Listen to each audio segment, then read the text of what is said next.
সুপ্রিয় দর্শক মণ্ডলী, আসসালামু আলাইকুম। প্রতিদিনের ন্যায় আজও আমরা আপনাদের মাঝে নতুন একটি ভিডিও নিয়ে চলে এসেছি। তো আপনারা দেখতেই পাচ্ছেন আমরা রাজহাঁসের ভিডিও নিয়ে চলে এসেছি। এখানে গ্রামের মেয়েরা সংসারের পাশাপাশি রাজহাঁস ফেলে কিভাবে হাজার হাজার টাকা উপার্জন করছেন, এই বিষয়ে আপনাদের মাঝে কিছু কথা বলবো।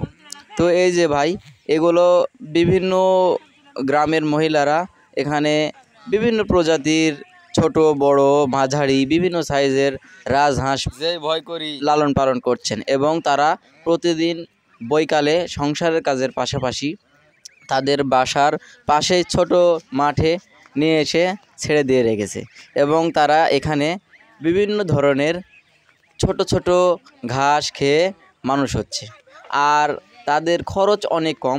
আর এই যে ভাই দেখতে পাচ্ছেন ছোট ছোট বাচ্চা, এগুলো একদম ছোট সাইজের, এরা ঘাস খাচ্ছে আর মাঝে মাঝে পানির পোটলা রেখে দেওয়া হচ্ছে, এখানে মগায় পানি রেখেছে দেখছি, তো ওরা খাচ্ছে। আর এই যে দূরে আরও একটি হাঁস দেখা পাচ্ছি, তারা ছোট বাচ্চাকে নিয়ে তার মা সহ রয়েছে, আর এদের দেখছি কোনো মা নেই। এই যে এখানে আবার দেখতে পাচ্ছি আর একটু বড় সাইজের রাজহাঁস, তো এগুলা প্রায় অনেক মূল্য ভাই, প্রায় 1000 টাকা মূল্য। এখনই বড় হলে এগুলো প্রায় 2000 মতো লাগবে। এই যে একটা বুড়ানি আর তাদের বাচ্চা নিয়েই সে এখানে আসছে, মানে নিজেই ডিম পাড়ছে এবং নিজেই বাচ্চা লালন পালন করছে।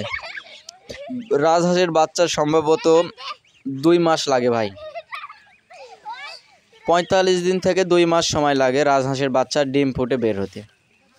আর একটি করে ডিমের মূল্যই 200 টাকা, আর এই ডিম ফুটে বের হওয়ার পর একটি করে বাচ্চাই মূল্য 300 টাকা হয়ে যায়।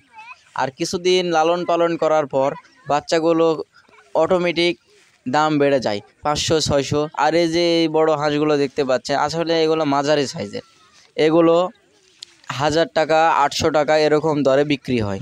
আর গ্রামের মেয়েরা এভাবে বিক্রি করে না, তারা বড় হাঁস করে খাওয়ার উপযুক্ত যখন হয় বা ডিম দেওয়ার উপযুক্ত যখন হয় তখন বিক্রি করে।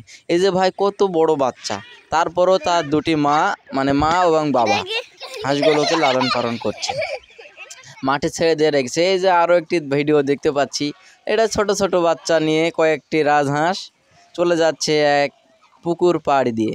তারা কোথায় যায় দেখি, তারা এই মধ্যে পুকুরের মধ্যে নেমে গেছে। তো পুকুরে বিভিন্ন ধরনের দলের পানা রয়েছে, এই যে এগুলো তারা খায়, এগুলো তাদের পক্ষে অনেক উপকারী।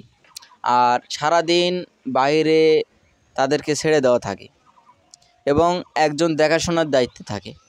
আর এরপরই বাসায় যখন আসে তখন তাদের বাচ্চাদেরকে বিশেষ করে চিকন খাদ্য আর বড় মা হাঁস যেগুলো, তাদেরকে বিভিন্ন ধরনের বড় খাবার যেমন গুঁড়া দেওয়া হয়।